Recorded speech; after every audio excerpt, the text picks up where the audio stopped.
sepotong senja untukmu, Alina.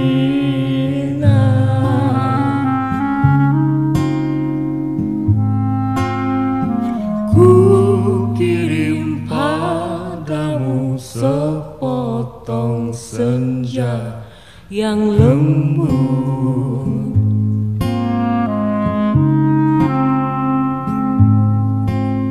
dengan langit kemerahan saat matahari. Alina tercinta, bersama surat ini kukirimkan padamu sepotong senja dengan angin, debur ombak, matahari terbenam, dan cahaya keemasan. Apakah kamu menerimanya dalam keadaan lengkap?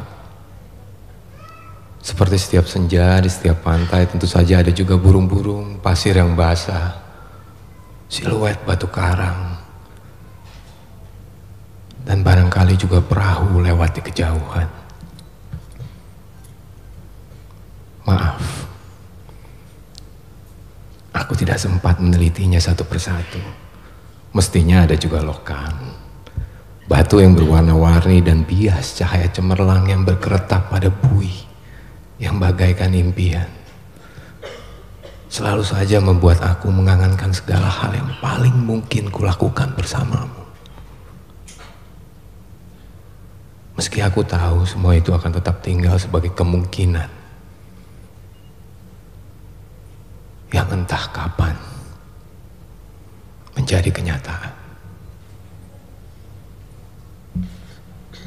Kukirimkan sepotong senja ini untukmu, Alina, dalam amplop yang tertutup rapat dari jauh.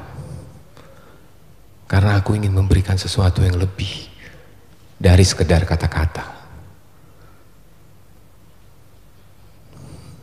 Dan kata-kata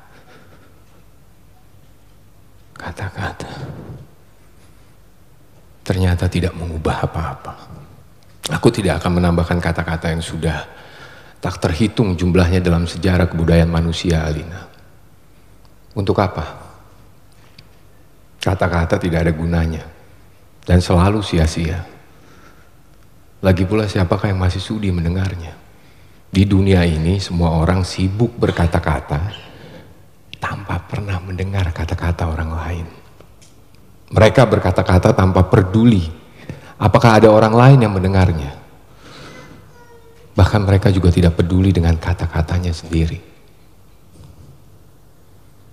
Sebuah dunia yang sudah kelebihan kata-kata tanpa makna.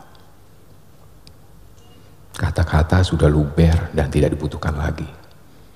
Setiap kata bisa diganti artinya, setiap arti bisa diubah maknanya. Itulah dunia kita, Alina.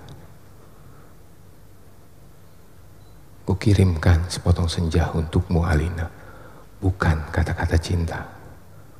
Kukirimkan padamu sepotong senja yang lembut dengan langit kemerah-merahan yang nyata dan betul-betul ada dalam keadaan yang sama seperti ketika aku mengambilnya saat matahari hampir tenggelam ke balik cakrawala.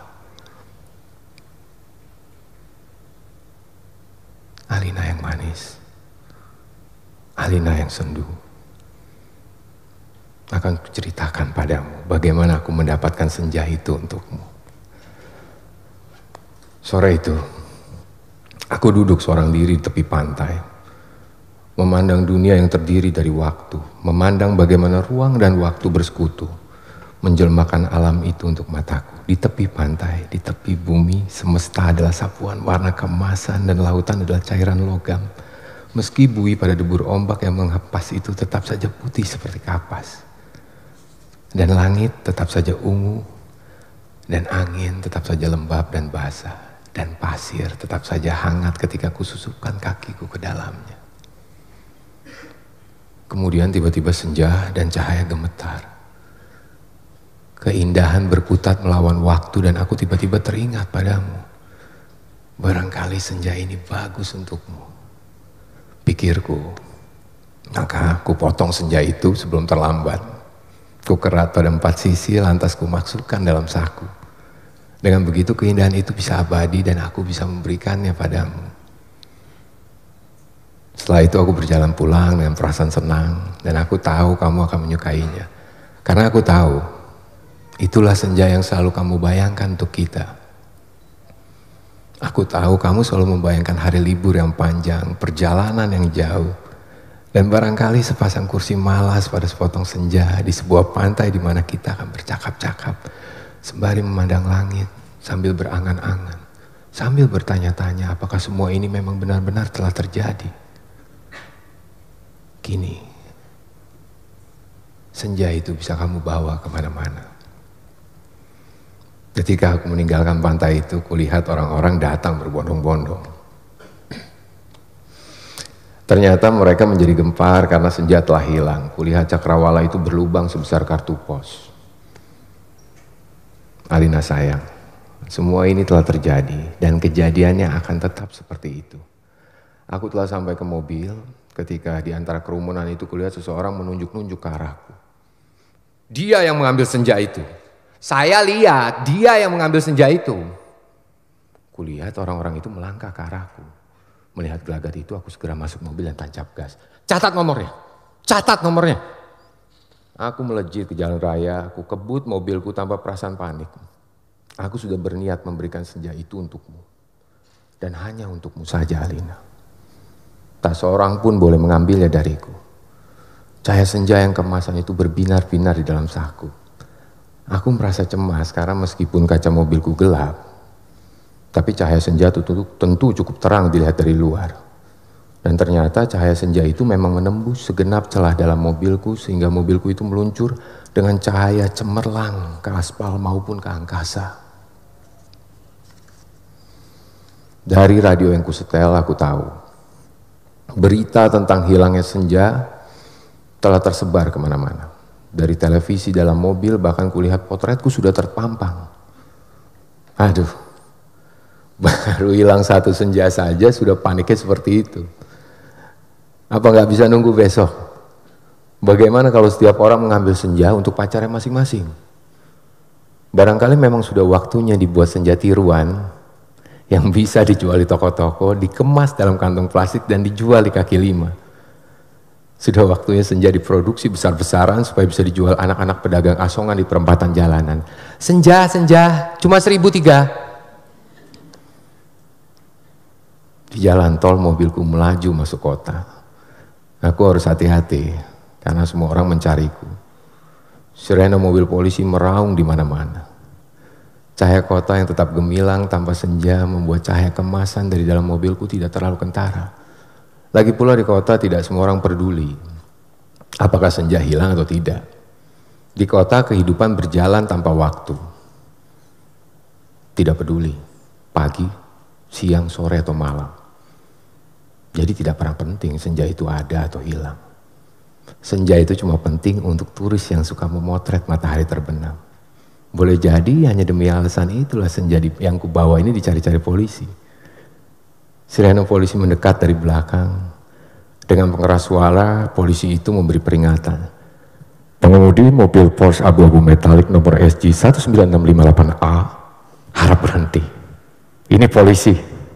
Anda ditahan karena dituduh telah membawa senja. Meskipun tak ada peraturan yang melarangnya. Tapi berdasarkan apa?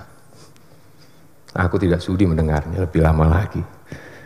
Jadi kulibas dia sampai terpental keluar pagar di tepi jalan. Kutancap gas dan menyalip-nyalip dengan lincah di jalanan.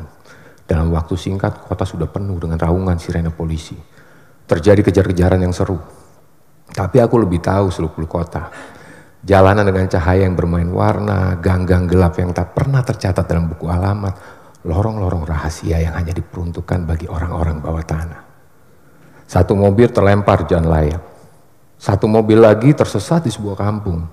Satu mobil lagi terguling-guling menabrak truk dan meledak lantas terbakar. Masih ada 2 polisi bersepeda motor mengejarku. Ini soal kecil. Mereka tak pernah bisa mendahuluiku. Dan setelah kejar-kejaran, beberapa lama mereka kehabisan bensin. Dan pengendara cuma bisa memaki-maki. Kulihat senja dalam saku bajuku masih utuh. Angin berdesir, langit semburat ungu, debur ombak menghempas ke pantai.